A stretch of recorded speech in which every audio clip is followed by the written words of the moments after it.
Thom Hartmann here on the news. You need to know this. The United States economy outperformed expectations, adding 243,000 jobs in January to lower the unemployment rate down to 8.3%. This is the 23rd straight month of private sector job creation. Yet, once again, 14,000 government jobs were lost last month thanks to Republican governors slashing their budgets.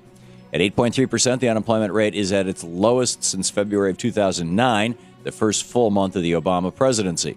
Of course, with each new downtick in unemployment, the Republicans' chance to win the White House drops. But don't worry, Boehner, Cantor, and McConnell have new plans to crash the economy. Our democracy is screwed. It's been long speculated the Republican state lawmakers are taking their orders from the shadowy right-wing think tank funded by the Koch brothers and known as the American Legislative Exchange Council, or ALEC. And now there's proof.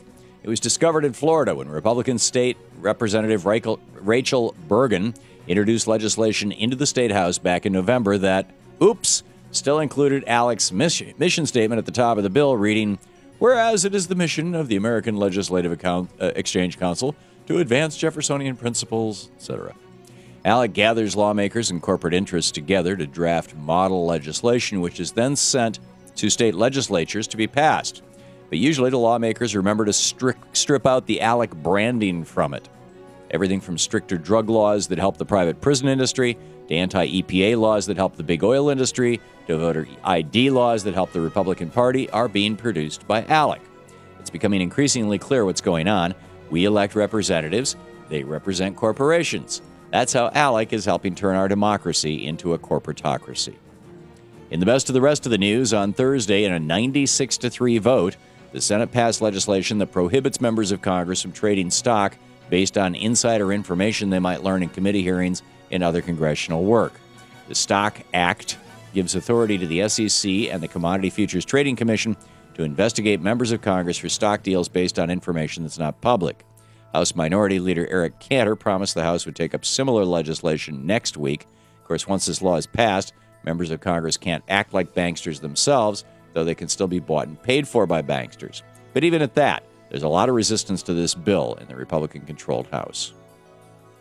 The New York Giants and the New England Patriots will face off this weekend for the Super Bowl in Indianapolis, Indiana, a state that is now hostile to employee unions like the NFL Players Association.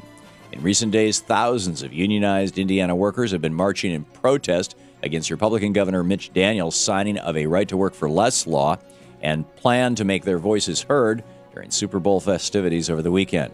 Several local Occupy groups plan to take part in demonstrations against the new right-to-work-for-less law as well, from Occupy Wall Street to Occupy the Super Bowl. House Republicans on Thursday proved they don't know what reality is. Every single Republican in the House voted against a resolution that would have blamed much of our ongoing deficit problems on the Bush tax cut. Democratic Congressman Gary Peters introduced the amendment to the House budget bill that would have simply asserted key facts about the Bush tax cuts, like how they have added $2 trillion to our debt over the last decade. After the vote, Congressman Peters said, "We are in the middle of a job crisis and have serious deficit problems to be resolved, but if the Republicans can't even acknowledge basic facts about the impact the Bush tax cuts have had on the economy, it's hard to take their solutions seriously." Obamacare is working for our seniors. In the first full year since the new health care law took effect, over 3.6 million seniors on Medicare saw immediate benefits in the form of reduced prescription drug costs. In total, in 2011, seniors paid $2.1 billion less on prescription drugs. That's about $600 per person. And if Republicans succeed in repealing Obamacare, then expect seniors to pay $2.1 billion more on prescription drugs in the coming years. A very dangerous situation is developing in the Middle East. Defense Secretary Leon Panetta warned Thursday that Israel might attack Iran within the next few months to prevent Iran from developing a nuclear weapon.